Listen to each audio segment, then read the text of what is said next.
नमस्कार, अमित श्रीवास्तव बोल रहा हूं जनवाणी से। बिहार में बड़ी खबर आ रही है। राजद में बड़ा टूट हुआ है और राजद के 3 बड़े नेता, राष्ट्रीय उपाध्यक्ष देवेंद्र यादव, पूर्व राज्यसभा सदस्य अशफाक करीम और पूर्व लोकसभा सदस्य और मंत्री बिशन पटेल ने इस्तीफा दे दिया है। देखिए, ये बहुत बड़ी खबर है राजद के लिहाज से और बिहार की राजनीति के हिसाब से। और तीनों ने जो आरोप लगाए हैं उसमें बड़ा गंभीर आरोप है जिस पर बात होना बहुत आवश्यक है। तीनों ही नेता, जैसा मैंने बताया कि देवेंद्र यादव, बिशन पटेल और अशफाक करीम। देवेंद्र यादव तो लालू यादव के साथ 1977 से साथ हैं और राजद को बनाने में इन लोगों ने मदद की है। बिशन पटेल का एक पकड़ है, उन्होंने लालू यादव के लिए बहुत काम किया, संगठन को मजबूत किया। और अशफाक करीम सीमांचल में राष्ट्रीय जनता दल से जो मुस्लिम वोटर छिटक रहा था उसको समेट कर रखे थे। इन तीनों ने इस्तीफा दे दिया है और जदयू में शामिल हो गए। तीनों का जो आरोप है क्रमशः उस पर बात करनी आवश्यक है और यह बता रहा है कि राजद में बहुत बड़ी टूट इसलिए हो रही है क्योंकि जब जहाज डूबने वाला होता है तो फिर इसके मुसाफिर सबसे पहले कूद के भागने लगते हैं। वही हाल हो रहा है आज राजद में। बड़े नेताओं ने पार्टी को छोड़ने का फैसला कर लिया और छोड़े जा रहे हैं और एकमात्र आरोप लगाया जा रहा है कि अभी जो पार्टी है उसमें परिवारवाद बहुत हावी हो गया है, इसमें तानाशाही हावी हो गई है, लोकतंत्र खत्म हो गया पार्टी का।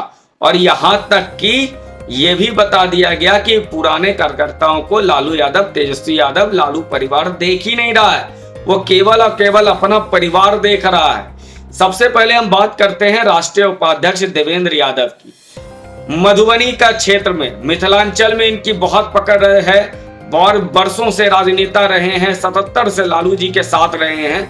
ऐसे बड़े नेता के जाने का मतलब होता है कि मिथिलांचल में जो राजद को एक बहुत बड़ा फायदा मिलता था मधुबनी के और झंझारपुर के इलाकों में, वहां बहुत बड़ा नुकसान राजद को मिल गया है। और जो देवेंद्र यादव ने बातें कही है वो ज्यादा ही गंभीर है। उसने कहा कि ये सामाजिक पुरोधा नहीं है, सामाजिक न्याय के पुरोधा नहीं है लालू यादव, ये पारिवारिक न्याय के पुरोधा है, मतलब परिवारवाद का आरोप। और उन्होंने समर्थन कर दिया था पप्पू यादव का और पप्पू यादव के समर्थन में वो पूर्णिया में काम भी करने लगे थे, जिससे लालू यादव बहुत परेशान था क्योंकि तेजस्वी यादव को लॉन्च कराना है लालू यादव को, इसलिए कोई दूसरा यादव को वो आगे बढ़ने नहीं दे रहे हैं। तो इनको लेकर अगर ये ऐसे देवेंद्र यादव जैसे बड़े नेता खड़े होते हैं तो समझने का प्रयास कीजिए कि राजद में टूट हो रहा है। और जब पार्टी तभी टूटती है जब राजद के नेताओं को राजद में कोई भविष्य ना दिख रहा हो और सबको लग रहा है कि ना तो लोकसभा में ना विधानसभा में तेजस्वी यादव सक्सेस होने वाले हैं, इसलिए एक बहुत बड़ा समीकरण टूटा है। और दूसरे हैं सीमांचल में अपनी मुस्लिमों में पकड़ रखने वाले अशफाक करीम।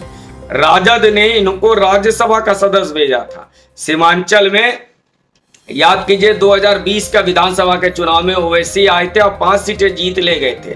उस समय मुसलमानों में एक बंटवारा हुआ था जदयू और ओवैसी और राजद के तरफ। उस समय अशफाक करीम राजद में मुसलमानों को वापस जोड़ने का काम कर रहे थे और अशफाक करीम ने यह भी आरोप लगा दिया कि यहाँ पर परिवारवाद का मामला है। फिर से वो परिवारवाद, तो क्या धृतराष्ट्र बनते जा रहे हैं लालू यादव? अपने पुत्र मुंह में किसी की भी नहीं सुन रहे हैं। तेज प्रताप यादव तक को चुनाव से बाहर कर दिया गया है तेजस्वी के कारण। तो क्या तेजस्वी यादव दुर्योधन बनते जा रहे हैं इस राजद के? और मुस्लिम वोट अगर छिटकता है तो सीमांचल में बहुत नुकसान होने वाला है, ये बात मान करके चल लीजिए। और ये बात अगर सीमांचल में नुकसान होता है और MY समीकरण से एम मुस्लिम निकल जाता है, क्योंकि बड़े मुस्लिम नेता अब राजद में हैं नहीं, तस्लीमुद्दीन, शहाबुद्दीन ऐसे लोग हैं नहीं, हिना साहब नाराज चल रही हैं। ऐसे में यदि निकल जाते हैं और वाई यादव में अगर पप्पू यादव और देवेंद्र यादव निकल जाते हैं तो फिर MY समीकरण खत्म हो जाएगा राजद का, तो राजद ही खत्म हो जाएगा, लालू परिवार खत्म हो जाएगा। और ऐसा क्यों हो रहा है? क्योंकि सबको भविष्य दिखने लगा है। और तीसरे नेता है बिशन पटेल, शिक्षा मंत्री रहे, सांसद रहे वैशाली से, उन्होंने भी इस्तीफा दे दिया है। कुर्मी जाति से आते हैं, बहुत प्रभाव है उनका वैशाली के क्षेत्र में। उनका इस्तीफा, और उन्होंने कहा कि ये सिंगल विंडो पार्टी की तरह काम कर रही है, यहाँ आंतरिक लोकतंत्र खत्म हो गया है। तेजस्वी यादव और नए नए लोगों ने, उन्होंने नाम नहीं लिया, उन्होंने कहा नए जो लोग आए हैं वो पार्टी को डुबो रहे हैं, यानी सीधा इशारा था तेजस्वी यादव पर। तो तेजस्वी यादव का तानाशाही और लालू यादव के परिवारवाद पर इन तीनों नेताओं ने चोट किया है, और इसका मतलब है कि इनके साथ कई नेता राजद छोड़ेंगे, और जैसे जैसे पुत्र मुंह में लालू यादव फंसेंगे पूरे राजद का चौपट हो जाएगा, यानी राजद का हाल कांग्रेस पार्टी की तरह हो जाएगा और सोनिया गांधी की तरह लालू यादव काम कर रहे हैं। तो क्या राहुल गांधी साबित होंगे तेजस्वी यादव बिहार के लिए? इस पर हमारी नजर बनी रहेगी। उम्मीद करता हूं यह वीडियो आपको पसंद आया होगा। पसंद आया तो कृपया इसको लाइक कीजिए, शेयर कीजिए, इस चैनल को सब्सक्राइब कीजिए और शेयर कीजिए।